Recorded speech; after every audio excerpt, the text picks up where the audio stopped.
Good afternoon, grade 12s. My name is Bridget Hendricks and I'm here. I am going to guide you through your paper. We're going to look at paper 1 for English additional language. Once you get your paper, we're going to try and make sure that you understand what your paper is about. You're going to know the content of your paper, and then also at the end of the day you get to master your paper. Okay, so we're going to jump right in, and what I'm going to do, I'm going to try and go through the whole question paper, but not today. We're going to take it in stages.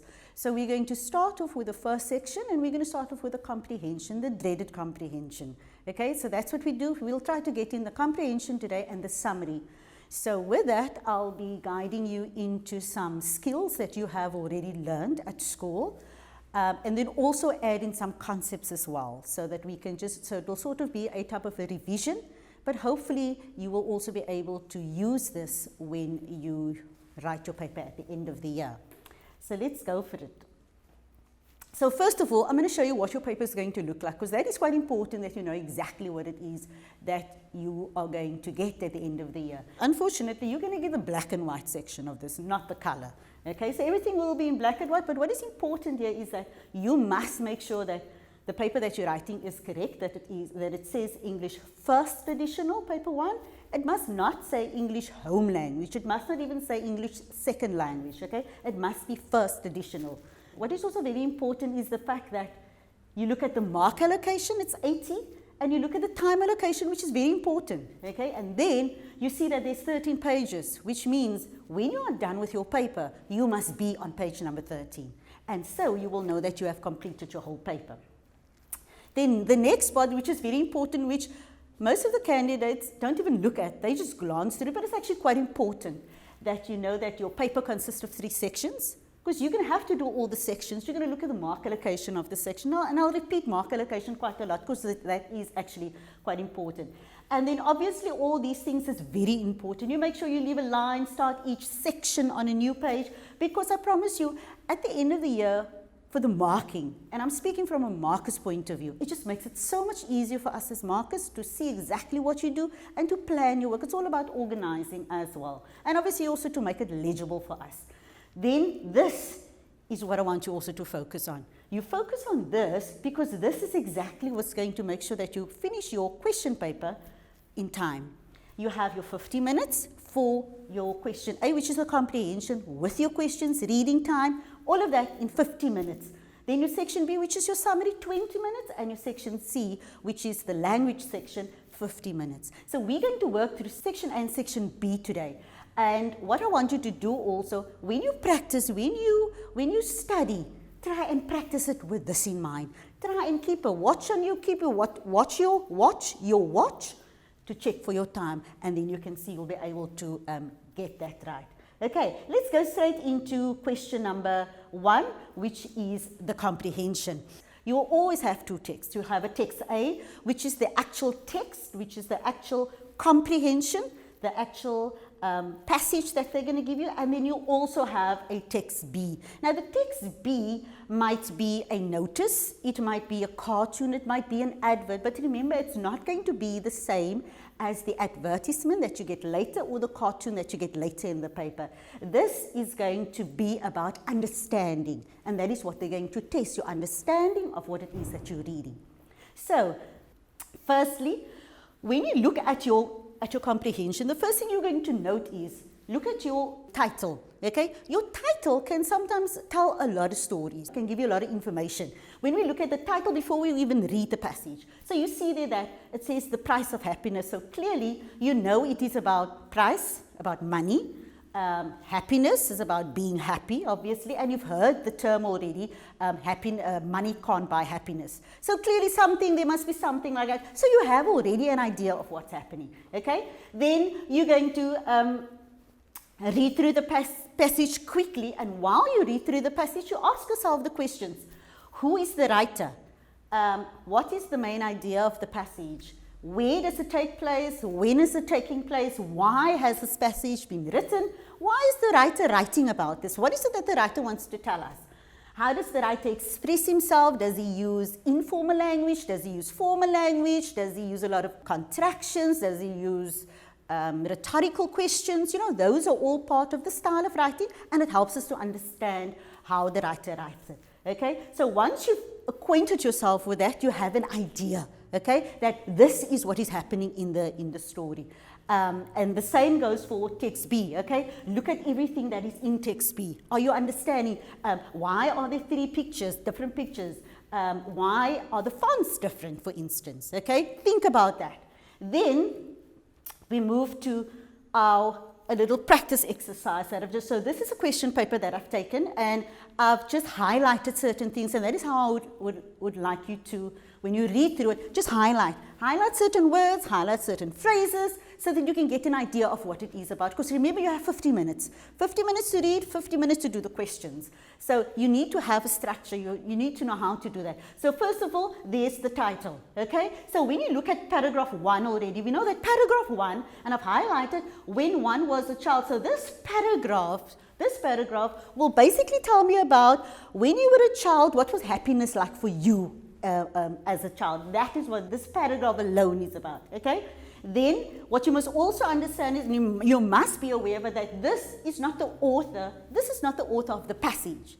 This is the author of the book that they are discussing, okay? Where the person is actually, this whole passage is taken, is written based on what has been said in a book, okay? So they quote this writer's work. In the second paragraph, they talk about this person's book. In the second paragraph, they tell us what it is that this author writes about. Okay. Then in the third paragraph, we have what we call a drug, dopamine, and we see how does dopamine, this drug dopamine, how does that fit into this whole idea of happiness. Then when we look at the next, because I'm just quickly going to go through the whole thing. So in the next paragraph, we look at Shanae van der Walt. Who is Shanae van der Walt? She's a financial planner, and we listen to her views on what she has to say about the price of happiness. Then paragraph 5 will be about research, what the research has found out for us. Then paragraph 6, I've highlighted also a sentence, and that becomes sort of the main sentence of the paragraph. So in this way, you get a gist of what is happening. You can even just write a little note on the side of your paragraphs as you go along. What is also important to know that each paragraph usually has a topic sentence. And a topic sentence is usually the summary of what the rest of the paragraph is all about. The one thing is that a topic sentence might not necessarily be the first sentence. It can be the middle or it can be at the bottom. Okay? The idea is that you get an idea of what happens in that passage. Okay? Then the last couple of passages again I've just highlighted, you see the last line, which is not necessarily the first sentence, okay? But this is what it tells me. It tells me what the paragraph is about. Then when we get to paragraph 8, we see there's a rhetorical question, okay? Why is there a rhetorical question? What is the reason for a rhetorical question? Because that might, in any case, be a question later on. So when you go through your questions, you'll know that, okay, there's a rhetorical question, and you know the function of a rhetorical question is obviously for the reader to think, okay? And then when we move to the last couple of paragraphs, again, I've highlighted what that paragraph says, and so what I'm trying to show you is how to highlight, what to highlight, and how what is highlighted will actually help you to guide you through what it is that you're saying. Because I promise you, if you have done this as you read, your questions becomes a little bit easier. It's easy when you read the questions, then you can refer, because once you're done with this and you go through your question, then you'll think like, but I read somewhere this. So that question, I know that answer is there. Okay, so you have that idea. The other information that you also get is here you will this obviously indicates the source, where it comes from. So we know where it comes from, where this information was taken. We also see the date, which is important because now we know this is not an old piece, somebody that someone has written 10, 20 years ago. It was yesterday. It was written yesterday, like 2 years ago. Okay, so it's something that's still fresh. Then you also have a glossary, which is really very important. Okay, so make use of the glossary. It gives you an idea of what the meaning of the word is, and obviously once you have the meaning of the word, it's easier to understand. Okay, so that is now we've covered the reading. Okay, we've covered the reading, so now we're going to go to the questions. And when we get to the questions, what you must remember, for the questions, it is not just a question. A question has a little, and I don't want to say a story, the questions always have little words in it that will guide you. And it is those words that you need to focus on. Okay, so each question will contain a question word, which you can underline. It also has a keyword or a key idea. And I've taken some of the questions just to give you an idea. So if you look at question 1.1 that says, using your own words, explain how money was used to tempt a child. So sometimes learners get into the habit of, they read the first part of the question and they think, okay, so I know what I'm going to say. But they haven't completed the question. Then they answered it incorrectly, okay? Highlight, underline your keywords, underline your key ideas in the question. Then you can complete your question. So when you look at that, there it says your own words. So you know that you cannot use the words from the passage. Because remember, once you do that, that is referred to as lifting. You will not get a mark for that. You will be marked down for that, okay? So you don't do that because the question says your own words. Then the second thing is, here's your keyword, okay? You need to explain. You need to give detail. That is what explain means, okay? And then what is it that you must explain? You must explain. You go back to paragraph 1 and you need to explain how money was used to tempt, okay? What did they do? Okay, what is it, how is it that money was used to tempt children? Okay, so those kind of things. And look at the second question we see, there's my question word again. Why is it false? You can't just say, yes, it is false. That's not an answer. You will not get a mark. Okay, also look at your mark allocation also. 2 marks does not mean write 2 sentences. 2 marks means write on 2 facts. Write on 2 facts that answers that question. Okay. So when we look at false here, so you need to say why it's false. Then you need to write the answer in your own words. Okay? So be very, very careful of that. I'll just jump around with some of the questions quickly. Then I just, on this side also, what I want to show you, if you are asked to supply a synonym or an antonym, okay? So now they've given you the word. They say, if I can just find quickly here. Yeah. If you look at 1.4.2, they say, which word in this paragraph means the same as appreciative? So now the word appreciative is not in the passage. You need to find a word that means exactly the same as appreciative. And you know what appreciative means, okay? So what you're going to do, so once you find the word, if you look at paragraph 1, because it says go to paragraph 1, okay? If you look there and you see which word you feel that, means the same as appreciative. Could it be magical? No, it's not, okay? Could it be understand? Could it be satisfaction? When we choose the word, make sure that it is exactly the same part of speech as appreciative.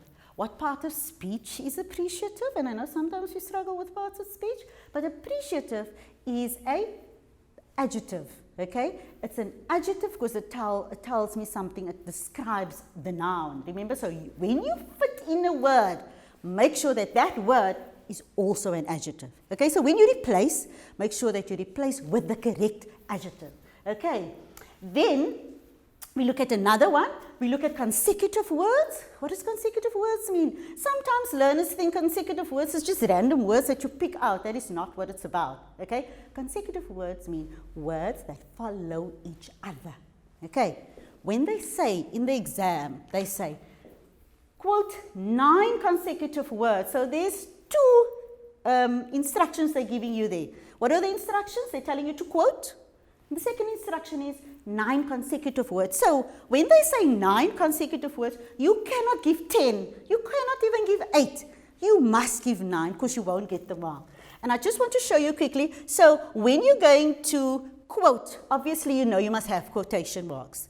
When you quote the 9 words, if the 9 words that you're going to quote starts a sentence, then you start the sentence with a capital letter, okay? If it doesn't, okay, so you have the is the first word and it's the start of the sentence, and you continue 9 words. Once it's done, once the 9 words is done, and the 9th word is man. And man is not the end of the sentence. You have ellipsis, this is what we call an ellipsis, and you close the inverted commas. You've quoted the 9 consecutive words. There's only 9 words in this quote, okay? If, however, the quote does not start a sentence, it is in the middle of the sentence, you will first have your ellipsis, then you have your 1, 2, 3, 4, 5, 6, 7, 8, 9 words. And if the 9th word is also not the end of the sentence, you will have ellipses and you will close your inverted commas. Okay, in that way, you've answered your question.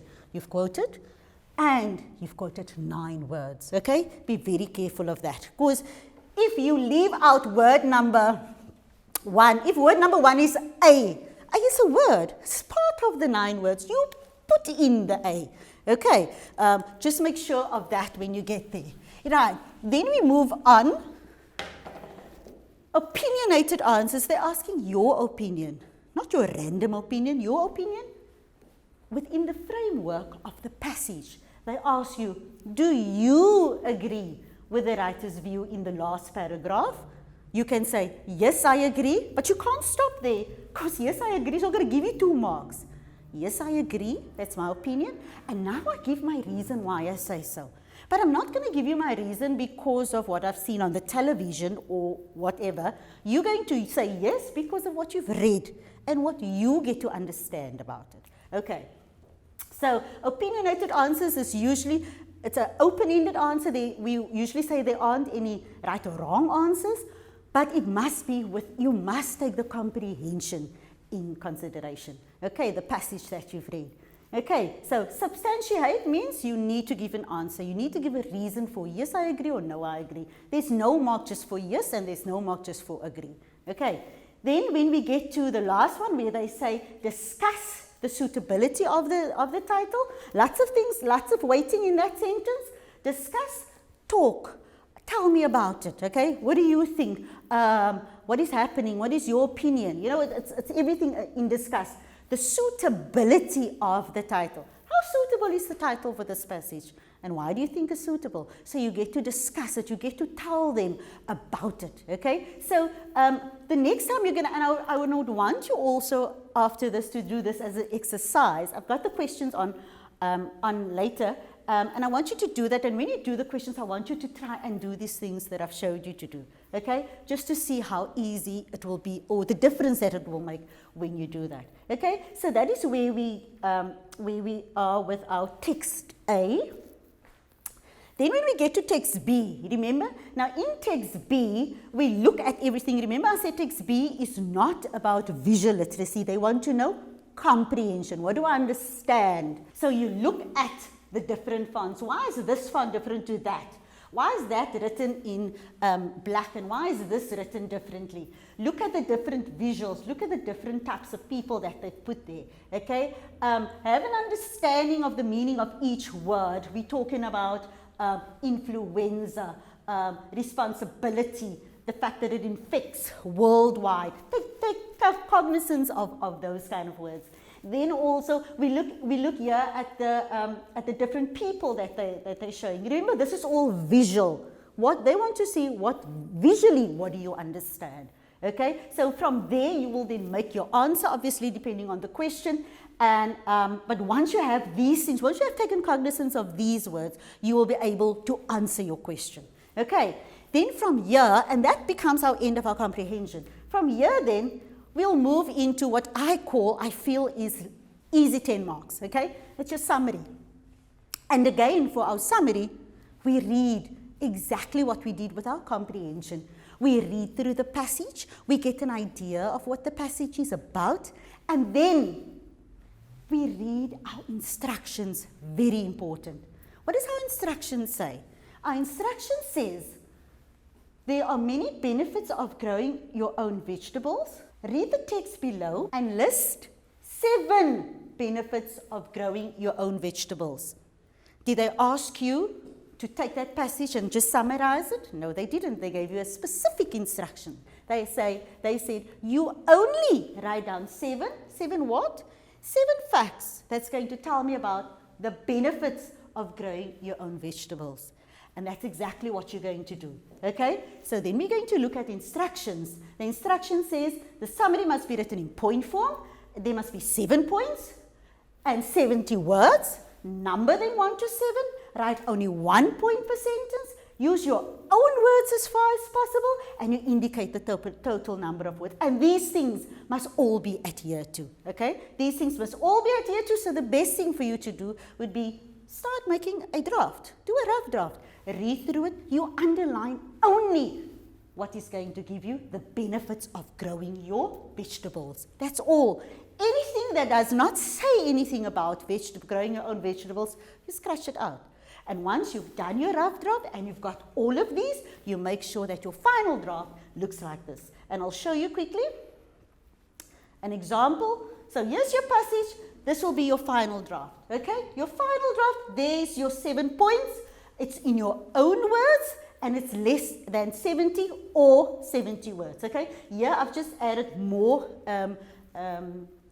sentences that you can use, but in the exam, you will just write down 7 sentences. And once you've got that in point form, there's your 10 marks, because you get your 7 marks plus your 3 marks for language, okay? So, and that's why I say, once you've done that, you go back to your instructions and you check, have I done what my instruction says? Okay, is that exactly what the instruction tells me? Have I answered my question in my words? Okay, and once you've done that, then there's your easy 10 marks. The most important thing is do not write the words from the passage. That again is going to be lifting. Okay, so I want you to challenge yourself to complete the comprehension for me, and I've listed the questions on here for you. You can do the comprehension, and then also I would want you also to do this summary for me. Also as a practice, here's the questions and that's the summary. When you get to the comprehension, I want you to go through all the questions, highlight the words that's important, highlight the keywords, highlight the key questions as you go along. It will also give you the questions for text B. Also make sure that when you do your questions, focus on what it says there. When it says refer to paragraph 7, you go to paragraph 7 and then you read your question and you try and answer the question. Don't just rush through it because you want to get done. Remember, you have 50 minutes. 50 minutes just for your comprehension and 10 minutes for your summary. And once you are done with that, then you know there you have 40 marks already. And remember, that's 40 marks, which is half of the question paper. And in that way, you sort of halfway through your question paper. There you've already, and if you can do it exactly like that, you will have already, you will have that in your pocket. Don't forget, your mark allocation is very important. You write full sentences and you make sure that you write them correctly. Go through it. Go through your questions. Go through your answers. Check. You will have time if you plan it correctly and if you practice it like that. So this, when you see here, it counts 30 marks. Make sure that you know for sure when you are done that you have at least 28 marks, 27 marks, maybe even 30 marks. You've got it in your pocket. Okay.